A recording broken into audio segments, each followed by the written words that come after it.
YCS Charlotte has come and gone, and to be honest with you, disregard all the speculation that you've heard around the top cut. The rest of the event went pretty well, and we're here to cover that breakdown for you guys. The breakdown, of course, after you guys smash the crap out of that subscribe button so we can get to 104,000. Alright, so YCS Charlotte top 32 breakdown. 10 Praying Kids decks. Look at me. Look at me. Tell me that Praying Kids is not the best deck in the room without being wrong right now, because this deck has like the craziest, highest representation right now. It's through the roof. And we had 5 10-Yi Sword Soul variants in top 32, which is actually interesting. We also had 5 Eldritch variants. Man, the Eldritch players really woke up for this event. We had 4 Flaunderies, that's pretty representative. 1 Destiny Synchro Adventurer. I wonder what that is. That'd be based? We had 2 Dogmatica decks, 1 Destiny Invoked and 1 Shadal.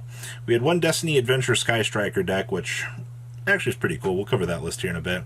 We had 1 Destiny Despia list, which, okay, was also kind of interesting. And then we had 1 Dragon Link in top 32. So overall, top 32 looks pretty much what I expected here. As we come on down here into top 16, we had 6 Praying Kids list that made it all the way through top 16. Well, it means only 4 of them lost. That conversion rate is really good. 3 Eldritch variants survived, which is also actually pretty impressive. And then we had 2 10-Yi Sword Soul. 3 of the 10-Yi Sword Soul list lost as we proceeded into further top cut. That's actually sad. Then we had 1 Flaundery, or 2 Flaunderies list. Wow, Flaunderies also lost half of their arsenal here too. Then we had 1 Destiny Despia. Alright, so Despia, pre-support, climbed its way up still here.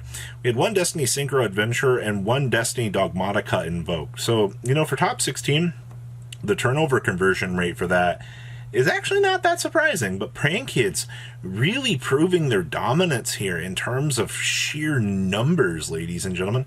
And I think that's like the scariest part here. Now, as we push on up through top cut here, alright, so top 8 was 3 Adventure, 2 Eldritch, 1 Destiny Despia, 1 Flaunderies, and 1 10-Yi Sword Soul.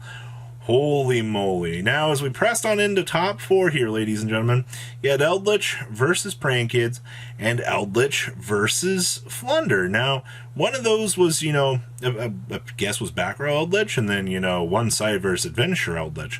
So, in terms of, Eldritch getting the chance to kind of get some spotlight here, it's actually not bad. And then the finals here were Praying Kids versus Eldritch. That's actually a new tale for the format here, but Flounder made it into top 4. I'm not surprised about that. Eldritch making it as far as it did.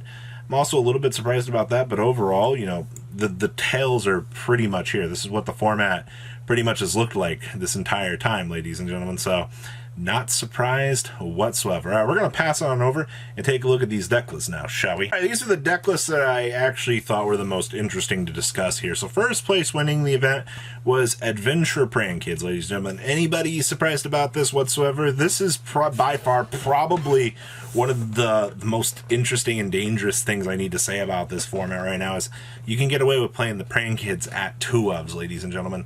You can think consistency through this card right here. I'm not trying to turn this into a banlist discussion, but I wouldn't be surprised as we head forward here if we don't see a possible banning on this card, all things considered at this point in time, ladies and gentlemen. But there you go.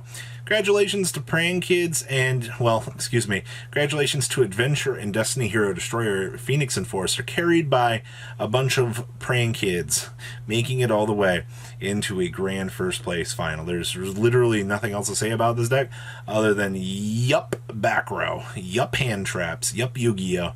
Oh man. Next up here is third place. This was Enzo's third place finish here. Yield Cyberse Eldritch Shenanigans. Actually, interesting thing about this is we cut back on, we're playing 2 Firewall Guardians. I'll see we're playing 51 cards instead of 60, which is actually kind of cool because you can shave off some of the dead weight around with this. You can thank your engine for being one of the most consistent things in Yu-Gi-Oh! Right now, where you're just able to, oh, these are all 1-card starters. Let me go ahead and laugh at my opponent as we climb on up and make some of those crazy boards, and that's effectively effectively what you're getting out of this, ladies and gentlemen. Also, you know, we're getting the results to see what double Verte Anaconda can actually do. I actually think it's actually kind of hilarious that you can make a Verte bait something and then, you know, climb on up into another one. Like, that's just kind of how this deck gets the chance to perform.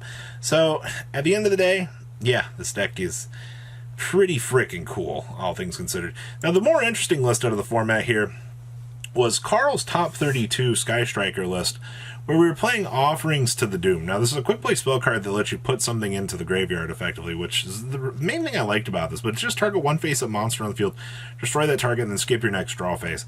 Now, that is a quick play interruption, actually, which, okay, sure, you trade off a draw phase for this, but, I mean, who really cares? I think in terms of, like, innovation, in terms of strikers, this is one of the more interesting lists that I've seen. The Super Polys in here kind of teching things out a little bit more. You know, obviously destroy your Phoenix Enforcer shenanigans, climbing up in the Verte, but we shaved off some of the more resources in here to kind of make sure that we could, I guess, get the chance to, you know, super poly into a lot better option trees to make sure we could do our thing. But yeah, Carl definitely had a very teched out list, and I think that's actually kind of freaking awesome to see that this got the chance to succeed, at least make it in the top 32. Next up was George's top 16 list, ladies and gentlemen. You guys saw the Sky Striker versus this match in the, what was it, top 32. You will remember 3 Eldritch came up, and I remember the community going, he plays 3 of them things? Yeah, ladies and gentlemen, yeah, 3 Eldritch of the Golden Lords did in fact touch down on the field, and I was kind of rolling a little bit, actually. It was very nice to see, you know, 3 actually performing up to standard for this. Outside of that, ladies and gentlemen, what, triple goes in matches, of course. The inclusion of the triple TC Boo in here actually works out pretty well. Though I do know a lot of people are like, well, you know, I don't know if I want to play. Honestly, this over Rivalry just feels a little bit more tacked out and geared towards the metagame situations, and that's perfectly fine, ladies and gentlemen. So outside of that, yeah, I don't see anything too crazy about this list. This is cute. Alright, next up here, our Flaunderies list. This was Ryan Fletcher's our 4th place finish here. Now, in terms of Flunder developments, this deck doesn't get very spicy. Alright, like, honestly, this is one of the more boring decks in terms of innovation, but here you go, you see. We have the Featherstorms, check. We have 1 Mystic Mine. Honestly, in a tournament where you're going to be playing 15, 16 rounds, if you're slumming through the top cuts here, this is not going to be something bad at all. I also like the Dark Ruler No More. It looks like it's solidified itself in these lists to make sure that this is going to be something that will turn over and, you know, will shock play. Not just kidding. This is to make sure you can break boards. Because your opponent sets up one of those big stinky fields, and you're like, well, you know, you got a Dark Ruler, normal summon Rabina, and then pray they don't have a hand trap so that you can start playing the game. And I think it's like one of the more important things about this deck is, you know, the fact that your resource management cards are absolutely worthwhile. Next up here was top 32. This was William Candia's top 32 Dragon Link list. Now, see anything interesting about this? There's no adventure package in here. Huh. Which means the Dragon Link can still... Actually, you know what the cool part about this is? We're not even main decking droplets, actually.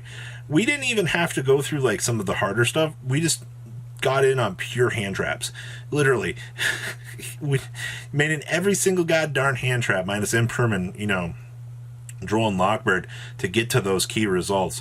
Which means that, you know, you're just going to climb up through the basic rocket engine and do your job. Honestly, the fact that this was able to perform and do well is very nice. I also see that we have the Zombie Vampire down here as a nice little resource. I know a lot of people like trying this, but like they weren't really sticking to it, if that makes sense. And I think it's actually kind of cool that even in like a top cut scenario like this, that this card actually stuck around and got the chance to do its job here. And the last list we have here was Andre Torres' top 8 list, and yes, there was a deck list there. He actually ended up playing 2 Ad Lidium through the event. So, you know what? It ended up working. So this is pre-Despia structured deck shenanigans here, where, you know, the Fright for Patchwork is doing its thing here. You know, you can thank Destiny Hero Malicious for being the fantastic card it is, and you can thank Denier here. But this deck is actually really cool.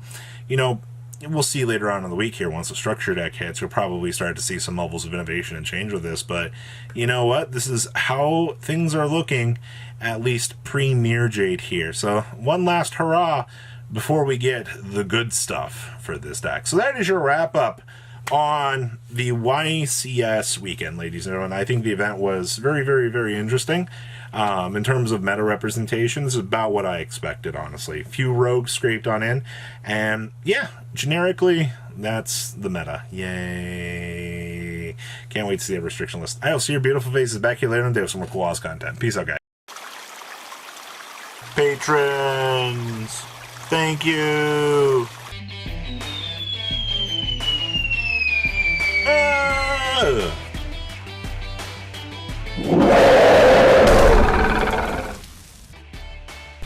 Thank you so much for watching. Check out these other videos.